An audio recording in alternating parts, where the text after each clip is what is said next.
Yes, very good evening friends. Welcome to Sundar Innovations. Dear friends, మనం ఈరోజు Sundar carbon anti dot plus టెక్నాలజీని Toyota Fortuner వెహికల్కి మనం చేస్తున్నాం మిత్రులారా. ఇది 3 లీటర్ ఇంజన్. ఇది ఇంజన్ ఇది 2015 బాబు. ఇది 2015 మోడల్. ఇప్పటి వరకు 1.8 lakh వరకు కూడా డ్రివెన్ అయింది.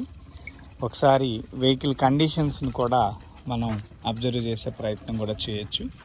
అండ్ సాధారణంగా వెహికల్ మ్యానుఫ్యాక్చరరు మనకి ఒక ఇంటిమేషన్ కూడా, అంటే వెహికల్ ఏ మోడలు ఏంటి అనే దాన్ని కూడా మనకి నేమ్ బోర్డు ఇస్తారు. దాన్ని కూడా ఒకసారి మనం చెక్ చేసాం. అండ్ సాధారణంగా మనం వెహికల్ని మనం చెక్ చేసుకునేటప్పుడు వెహికల్లో ఎక్కడెక్కడ ఏ సమస్యలు ఉన్నాయి అనేది కూడా మనకి వెహికల్ మొత్తం కూడా ఆయిల్ సర్క్యులేషన్ ఉంటుంది కాబట్టి ఆయిల్ లీకేజ్ రూపంలో మనకి కొన్ని విషయాలు తెలుస్తుంటాయి మిత్రులారా. మీరు కూడా మీ వాహనాల్ని చెక్ చేసుకుంటారు అని చూపిస్తున్నాను ఈ విషయాన్ని. మనకి ఇక్కడ లైట్గా ఇంజిన్ ఆయిల్ అనేది లీక్ అవ్వటం అనేది తెలుస్తోంది. హెడ్ సరౌండింగ్స్ అంతా కూడా లైట్గా లీకేజ్. దీని కారణం ఏంటి అంటే, ఎప్పుడన్నా ఏదన్నా చిన్న అవసరాలుండి హెడ్ లాంటి మెటీరియల్, హెడ్ కవర్ ఓపెన్ చేస్తే దాన్ని మళ్ళా సరిగా క్లోజ్ చేయనప్పుడు ఈ యొక్క ఆయిల్స్ లీకేజ్ మనకి బహిర్గతం అవుతూ ఉంటాయి. దీనివల్ల ఇంజిన్లో కొంత ఫోర్స్ తగ్గిపోతుంది. ఆ తగ్గిపోయిన ఫోర్స్ని కూడా మళ్ళా రీపుటప్ చేయాలి అంటే ఏం చేయాలి అనే దానికి కూడా టెక్నాలజీ కావాలి. వాటి విధానంలోనే ఒకసారి బండి స్టార్ట్ చేస్తారా?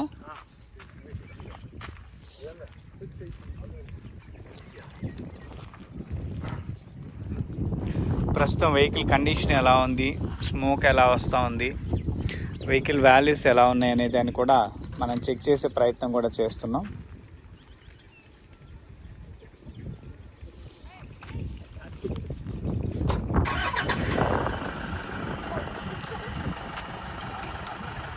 రైట్ చేస్తారా? బాగా చేయండి.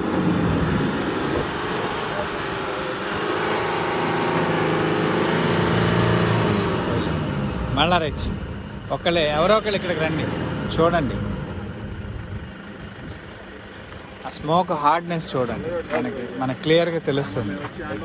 అండ్ ఆ డీజిల్ స్మెల్ కూడా తెలుస్తుంది. స్మోక్ కూడా చాలా హార్డ్గా తెలుస్తుంది. ఆ స్మోక్ స్మెల్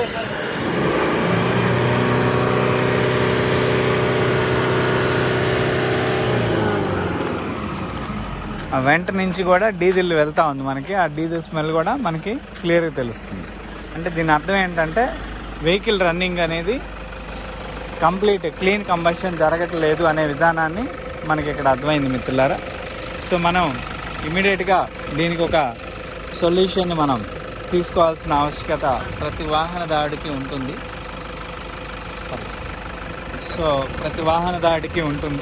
ఆ విధానాన్ని ఎలా ఏమేమి చేయాలి అనే దానికి మీకు చూపించే ప్రయత్నం అయితే చేస్తున్నాను.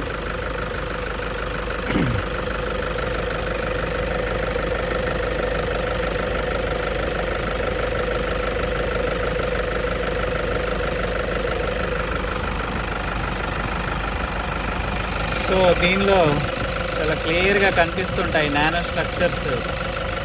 ఈ నానో స్ట్రక్చర్సే ఇంజిన్లోకి వెళ్ళి ఒక కాంబినేటెడ్ కాంపౌండ్ లాగా మనకి కనెక్ట్ అవుతూ ఉంటాయి. థౌజండ్స్ ఆఫ్ స్ట్రక్చర్స్ మనం కదిలిస్తే కూడా తెలుస్తూ ఉంటాయి. ఇదివరకు మనకి చాలా ఇంకా లైట్ మాలిక్యూల్ రూపంలో ఇదివరకు మనకు తెలిసేది. ఇప్పుడు మారిన advanced technology anti dot plus ఆధారితంగా కొంచెం ఈ స్ట్రక్చర్స్ యొక్క కాంపోజిషన్ని పెంచుకోవడం జరిగింది. దానివల్ల ఏం జరుగుతుందంటే ఇంజిన్ యొక్క టెంపరేచర్స్, ఇంజిన్ స్మూత్నెస్, ఇంజిన్ యొక్క మైలేజ్, వీటన్నిటి మీద కూడా ప్రభావితం ఎక్కువగా చేస్తుంది.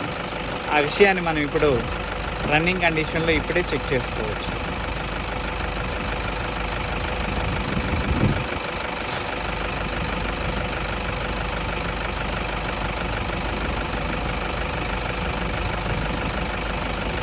మిత్రులారా, మనం ఆటోమొబైల్ ఇంజనీరింగ్ రంగంలో అనేక రకాల టెక్నికల్ డిఫెక్ట్స్ని మనం చూస్తూనే ఉన్నాం. అంటే వాహనం తీసుకున్న కొద్ది రోజులకే ఏదో ఒక టెక్నికాలిటీ ఇష్యూ అనేది ఖచ్చితంగా వస్తుంది. ఈ విషయాన్ని మనం ఆటోమొబైల్ ఓనర్గా ప్రతి ఒక్కళ్ళు కూడా గుర్తించగలుగుతున్నారు. దాని తాలూకు పర్యవసాన్ని నష్టపోతున్నారు. ఈ నష్టపోయిన దాన్ని మళ్ళీ ఏమన్నా తిరిగి తీసుకోవచ్చా, దాన్ని మళ్ళీ ఏమన్నా ఎంటర్టైన్ చేయగలుగుతామా అంటే అది ఎటువంటి పరిస్థితుల్లో అవకాశం లేదనే చెప్పాలి. అంటే ఒక లీటర్ పెట్రోలో డీజిల్ మనం పోస్తే అది ఒక 20,000 లీటర్ల గాలితోటి కంబషనేట్ అవుతుంది. సుమారు 620 గ్రాముల కార్బన్ డైఆక్సైడ్ గాల్లోకి వెళుతుంది. ఈ 620 గ్రాముల CO2 ఎంతలో వెళుతుంది, ఎలా వెళుతుంది అంటే అది దాదాపు 20,000 లీటర్ల గాలిలో కలుస్తుంది. ఈ 20,000 లీటర్ల గాలిలో కలవడం వల్ల వెహికల్లో వచ్చే వేరియంట్స్ అన్నీ కూడా మారిపోతాయి. అంటే వెహికల్ అంతా కూడా హార్డ్గా భారధాతువుగా మారుతుంది. అండ్ వెహికల్ కంబషన్ అనేది చాలా తక్కువగా ఉంటుంది. వెహికల్ పికప్ తగ్గిపోతుంది. వెహికల్ యొక్క మైలేజ్ తగ్గిపోతుంది. వెహికల్ జీవితకాలం అంటే ఇంజన్లో సిలిండర్స్ కూడా హీట్ అయిపోయి బోర్కు వచ్చే పరిస్థితి కూడా తెలుస్తుంది. సో మనకి ఈ విషయాన్నంతా కూడా మినిట్ టు మినిట్ మనకి అప్ టు డేటెడ్గా వస్తుంది ఇది. సో ఈ విధానం ఎందుకు ఇంత నష్టపోయే పరిస్థితి వస్తుంది అనే దాన్ని మనం ఎవరన్నా ప్రశ్నిస్తే ఇంజన్లో కార్బన్ అనేది ఒకటి ఉంది. ఆ కార్బన్ పర్సంటేజ్ పెరగడం వల్లే ఇంజన్కి ఈ రకమైన సమస్యలు ఏర్పడతాయి అనే దాన్ని మనం తెలుసుకోవచ్చు. ఆ కార్బన్ ధాతువుని మనం ఎలా తగ్గించాలి, ఇది పెద్ద క్వశ్చన్ మార్క్. సో దాన్ని ఇంజన్ ఏర్పడేటప్పుడే ఆ కార్బన్ ఏర్పడకుండా చేసినట్లయితే ఇంజన్లో కార్బన్ పర్సంటేజ్ని మనం తగ్గించుకోవచ్చు. సో అది ఏర్పడే సమయం ఎప్పుడు? కంబషన్ జరుగుతున్న సమయంలో. సో కంబషన్ జరుగుతున్న సమయంలో ఇంజన్లో కార్బన్ ధాతువులు ఏర్పడకుండా కనుక ఉంటే ఆ కార్బన్ పర్సంటేజ్ పూర్తిగా తగ్గిపోతుంది. అంటే అన్బర్న్డ్ ఫ్యూయల్ అనేది ఒకటి రిలీజ్ అవుతుంది. ఈ అన్బర్న్డ్ ఫ్యూయల్లోనే ఈ వాల్యూస్ అన్నీ కూడా డీకంపోజివ్ మెటీరియల్గా మనకి తయారవుతాయి. ఇవే ఈ కార్బన్ స్ట్రక్చర్స్గా హార్డ్ స్ట్రక్చర్స్గా తయారయ్యి ఇంజన్లో బోర్ని డిస్టర్బెన్స్ చేస్తాయి.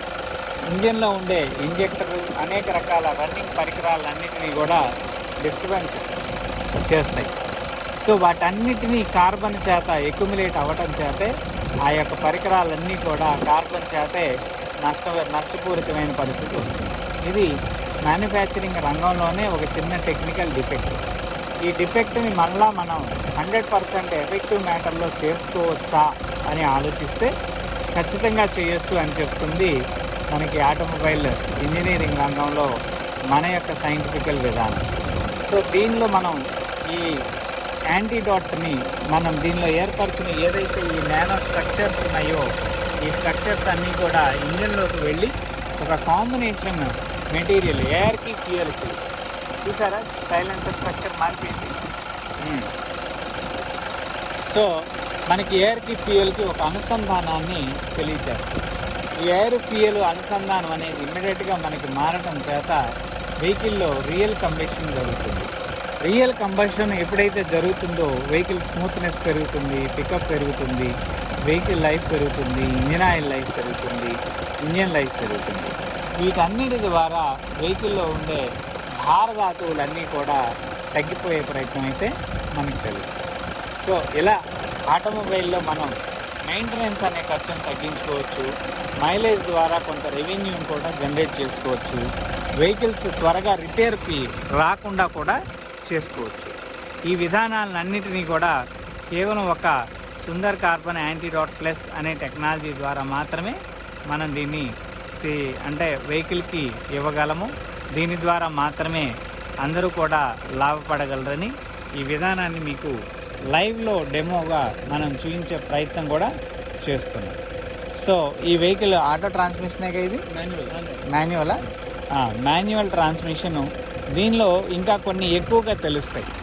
ఎలా తెలుస్తాయి అయ్యా అంటే మాన్యువల్ ట్రాన్స్మిషన్లో రెగ్యులర్గా మనం వెహికల్ యొక్క మూమెంట్ని బట్టి లిఫ్టింగ్ పవర్ అనేది లోడ్ అంటే గేర్ పవర్ అనేది అందిస్తూ ఉన్నట్లయితే ఆటో ట్రాన్స్మిషన్ కన్నా కానీ మాన్యువల్లో ఇంకొంచెం ఎక్కువ పవర్ అనేది రైజ్ అవుతుంది. ఈ విలువలు కూడా మనకి ఎక్కువగా తెలుస్తాయి. సో ఆటోమొబైల్లో ప్రతి ఒక్క వాహనానికి కూడా ఇదే విధమైన టెక్నికల్ డిఫెక్ట్స్ ఉంటాయి. వాటిని మీరందరూ కూడా గమనించగలరని అనేక లైవ్ వీడియోస్ సాక్షిభూతంగా మీకు తెలియజేసే ప్రయత్నం కూడా చేస్తాం. మీ వాయిస్ రెడ్యూస్ అయిపోతా ఉంటుంది. ఓకే, ఇది ఇంకా తగ్గిపోద్ది. మనం వాడుతూ ఉండే కొద్దీ 300 పని గంటలు కావాలి, 300 వర్కింగ్ అవర్స్, 300 కిలోమీటర్లు, 300 కిలోమీటర్స్ వరకు మనకు తిరుగుతూ ఉంటే వెహికల్లో అన్కంబరేషనేట్ మ్యాటర్ అంతా వెళ్ళిపోతూ ఉంటుంది. అది ఎవ్రీ ఫైరింగ్లో జరుగుతుంది ఈ ఆబ్జెక్ట్స్. సో అది ఆ ప్రాసెస్ జరిగే కొద్దీ మనకి వాల్యూ బెనిఫిట్ అవుతుంది. యాంటీడాట్లో ఈ విధానాలు ఉంటాయి కానీ ఇంత కాంపోజినేట్, ఇంత వాల్యూడ్గా ఉండవు. అది కొంచెం తక్కువగా ఉంటుంది. దానికని దానిలో ఇంకా నానో స్ట్రక్చర్ని ఎక్కువగా బిల్డ్ చేసి వాటిని ఇప్పుడు యాంటీడాట్ ప్లస్గా మనం దాదాపు 1.5 years, ఈరోజు ఏం కాదు, ఇప్పుడు అసలు ఎవరు యాంటీడాట్ అడగట్లే మనం. మ్యాక్సిమం యాంటీడాట్ ప్లస్నే మాకు వీడియోలో మీరు చూస్తే డబ్బులు ఇచ్చి మరి వాళ్ళు చేయించుకుంటారు. ఎక్కువ వీడియోలో యాంటీడాట్ ప్లస్సే నడిచింది. బికాజ్ వాళ్ళు ఆ పల్స్ పట్టుకోగలిగారు. దానికన్నా ఇదే బెటర్. ఎందుకంటే 3 times ఆఫ్ ది బెనిఫిట్. అది 30,000 పని చేసి ఇది 1,00,000 పని చేస్తుంది. So 3 times of the benefit double payment అయ్యింది. వాటి మామూలు దాన్ని సింగిల్లో చేయించుకోవాలంటే 3 9 27,000 అయింది. 27,000 ఇది 18,000 అయిపోయింది కదా. అట్లా బెనిఫిటే కదా. 2 వాల్యూమ్ ఆఫ్ ఎక్స్పీరియన్స్ అనేది కూడా చాలా గొప్పగా ఉంటుంది. ఇది వాడిన వాళ్ళు బాగా తెలుసుకోగలుగుతారు.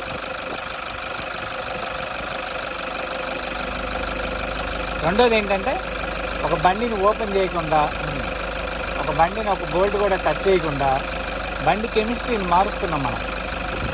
కెమిస్ట్రీ మారంగానే ఫిజిక్స్ మారిపోతుంది. ఈ ఫిజిక్స్ కెమిస్ట్రీ రెండింటిని మనం బ్యాలెన్స్ చేయగలిగితే ట్యూనింగ్.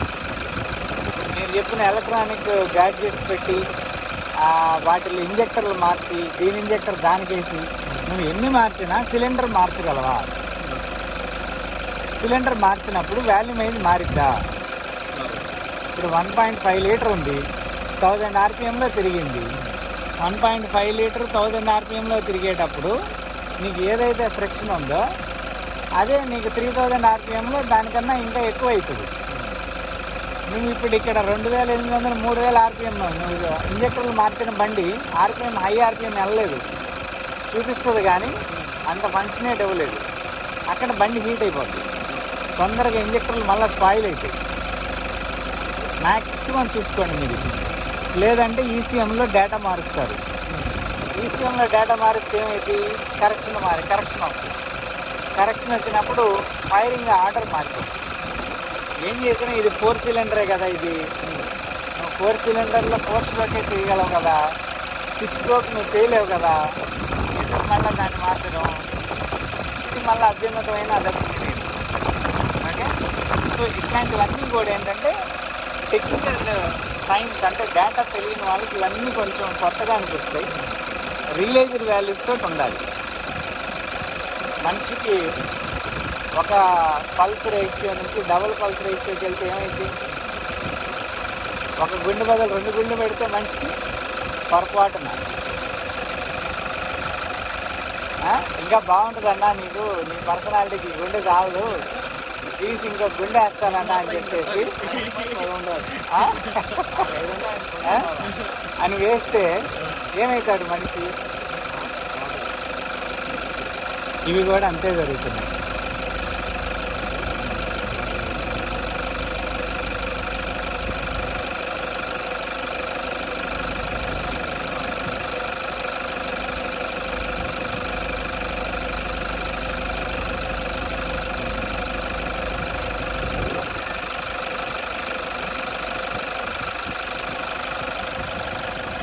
సో మిత్రులారా, మనం 60 to 70% యాంటీడాట్ కంప్లీట్ చేసుకున్నాం. నియర్ అబౌట్ 10 minutes వరకు కూడా ఇంజెక్షన్ టైం జరిగింది. ఇది మనం ఇంకా ఎక్కువసేపు, అంటే ఎంత ఎక్కువ సమయం చేస్తే అంత మోర్ కంఫర్టబుల్ RPMs తోటి ఇంజన్లో కోఆర్డినేట్ అవుతుంది. సో కాబట్టి మనం we are moving to 14 to 15 minutes. So దానిలో స్లోగా 1 by 1 డ్రాప్ బై డ్రాప్ వాల్యుయేట్ జరుగుతూనే ఉంటుంది. కంబషనేట్ ప్రాసెస్ అంతా కూడా కంబషనేట్ అవుతూనే ఉంటుంది. రియల్ కంబషన్ జరగటమే దీనిలో ఉండే అతి గొప్ప వాల్యుబుల్ టెక్నికల్ సొల్యూషన్.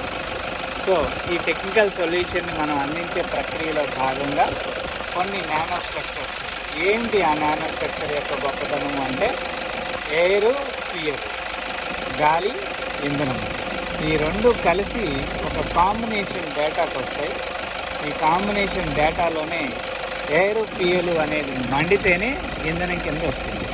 కొంత మండకుండా వెళ్ళిపోతే ఇంధనం కాకుండా కూడా మారిపోతుంది. సో అలా మారిపోయిన ప్రతి మెటీరియల్ అన్బర్న్ ఫ్యూయల్ కింద, మండని ఇంధనం కింద మారి వాహనాన్ని నాశనం చేస్తుంది. అంటే దాన్నే కార్బన్ స్ట్రక్చర్ అంటారు. ఈ కార్బన్ స్ట్రక్చర్ అనేది ఇంజిన్ ఆయిల్లోకి వస్తుంది. ఇంజిన్ ఆయిల్ డెన్సిటీ మారిపోతుంది. ఇంజిన్ ఆయిల్ అనేది ఇంజిన్ రన్నింగ్లో తిరుగుతుంది కాబట్టి సర్కమ్స్టెన్సెస్లో కార్బన్ స్ట్రక్చర్ ఆధారితంగా అనేక ఫెయిల్యూర్స్ దీంట్లో మనం చూడగలుగుతాం. ఈ ఫెయిల్యూర్స్లోనే మనకి ఈ కార్బన్ యొక్క ఆధారితం అనేది తెలుస్తుంది. అంటే కార్బన్ లేకపోతే ఫెయిల్యూర్ లేదనే దాని అర్థం. సో కార్బన్ని మనం తగ్గించుకోగలిగితే ఫెయిల్యూర్స్ని కూడా తగ్గించుకోవచ్చు. ఆ విధానాన్ని ఇప్పుడు ఎగ్జిస్టింగ్ ఇంజన్లో ఈ యొక్క యాంటీడాట్ ప్లస్ అనేది అద్భుతంగా ఇస్తుంది. అదేవిధంగా మన వాటర్ ఫ్యూయల్ టెక్నాలజీలో భాగంగా ఈ వాటర్ ఫ్యూయల్ టెక్నాలజీని కూడా మనం పాత వాహనాలకి అందించే ప్రయత్నం అయితే చేస్తూ ఉన్నాం. ఈ పాత వాహనాల్లో దాని యొక్క విలువ ఎలా ఉంటుంది అంటే కేవలం ఒక చిన్న ఇంజెక్షన్ ఇంత మార్పునిస్తే, అదేవిధంగా ఒక హైడ్రోజన్ జనరేటర్ అనేది ఇంజన్లో చాలా రకాల టెక్నికల్ చేంజెస్ని అయితే ఇస్తుంది. ఆ టెక్నికల్ చేంజెస్ ఏంటయ్యా అంటే వెహికల్ యొక్క పికప్ పెరగటం, వెహికల్ యొక్క స్మూత్నెస్ పెరగటం, ఇంజన్లో రఫ్నెస్ అనేది తగ్గిపోవటం, ఇంజన్లో స్మూత్నెస్ అనేది పెరగటం, ఇంజన్ వాల్యూస్ అన్నీ కూడా చాలా ఐకానిక్ వాల్యూస్లో కన్వర్ట్ అవుతాం. అంటే ఇంజన్కి ఇక జీవితంలో రిపేర్ లేదు, రిపేర్ రాదు అనే పద్ధతిని ఈ విధానంలో మనం ప్రూవ్ చేయగలిగాం. 100% వాటర్ ఫ్యూయల్ టెక్నాలజీలో భాగంగానే దీన్ని మనం అప్ టు 80% వరకు కూడా కన్వర్ట్ చేయడం జరిగింది.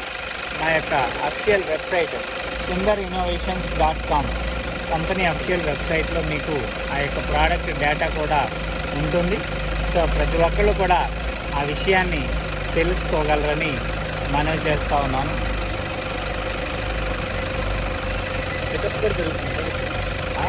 ఇప్పుడే మారిపోతుంది. స్మూత్నెస్ చాలా బాగుంటుంది. ఇంజన్ పికప్ కూడా ఇదివరకు ఫర్ ఎగ్జాంపుల్ 2000లో ఒక 70 కిలోమీటర్లు పోయిందనుకోండి, ఇప్పుడు 74-75 కిలోమీటర్లు మారుతుంది. ర్యాపిడ్ మార్క్ అంటే టార్క్ పెరిగింది. వన్స్ టార్క్ అచీవ్ అయిపోతే దీని మొత్తం డిజైన్ వెనక ఉన్న రహస్యం ఏంటంటే టార్క్. అదేనా ఈ టార్క్ని ఏరోడైనమిక్లోకి షేప్లో మారుస్తాడు, ఇంకోటి చేస్తాడు. కానీ డీజిల్ అనే ఫ్యూయల్ మార్చలేదు. డీజిల్ అనేది లిక్విడ్ మెటీరియల్, ఎయిర్ ఏమో వేపర్. అదేవిధంగా ఈ ఎయిర్కి ఆ డీజిల్కి కాంబినేషన్ ఎట్లా అవుతుంది? అవి రెండు ఎలా కలుస్తాయి? కలవలేకే అది ఇంజన్లోకి వెళ్ళి ఒక ఫ్రిక్షన్ తర్వాత ఫైర్ అవుతుంది. ఫైర్ అయిన తర్వాత కూడా ఎయిర్లో ఆక్సిజన్ పరిపాటి ఎంతైతే ఉందో దానిలో 50% ఫైర్ అయ్యేసరికి రిమైనింగ్ మెటీరియల్ అంతా పారిపోతుంది. ఇందాక మనకు అక్కడ సైలెన్స్ దగ్గర నిలబడితే డీజిల్ స్మోక్ చాలా క్లియర్గా తెలుస్తుంది, డీజిల్ స్మెల్. ఇప్పుడు అసలు అది చాలా వరకు తగ్గిపోయి ఉంటుంది. ఎందువల్ల నీ డీజిలే నీ బండిలో మండుతుంది. ఇందాక పూర్తిగా మండల అన్బర్న్ హైడ్రో కార్బన్ కింద నీకు బిఫోర్ ఆఫ్టర్ మన రిజల్ట్ కనుక తీపిస్తే అది తెలుస్తుంది. బిఫోర్ మనకి ఒక 100 ppm వరకు లాస్ అవుతూ ఉంటుంది, ఆఫ్టర్ 2 ppm కూడా లాస్ అవుతుంది. అంటే అదేమో ఏమైపోయింది, 98% కార్బన్ అంతా కూడా ఇంజన్లో అన్బర్న్ హైడ్రో కార్బన్, మండని ఇంధనం మండిపోతుంది. ఈ మండిపోయినప్పుడు విలువలు మారిపోతాయి. టెక్నికల్ ఎక్స్పీరియన్స్ అనేది అక్కడ పెరుగుతుంది.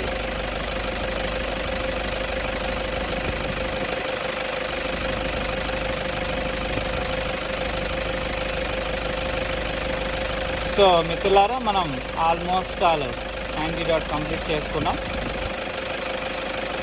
వితిన్ 10 to 15 మినిట్స్లోనే వెహికల్లో ఈ వాల్యూస్ ర్యాపిడ్ ఇంజనీరింగ్ వ్యవస్థని నిర్మూలిస్తాయి. అండ్ వెహికల్లో ఉండే కన్స్ట్రక్టివ్ ఆర్డర్ ఏదైతే ఉందో వాటిని ఇంప్లిమెంట్ చేస్తాయి. ఆ విధానాన్ని మనం అనేక రకాలుగా కూడా మనం చెక్ చేయవచ్చు.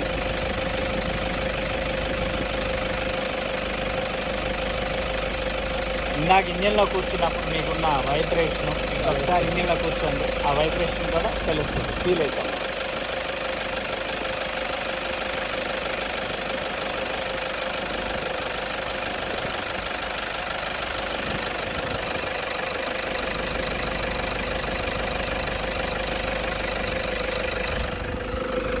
బాగానే టేస్ట్ చేయండి, వేసేయండి.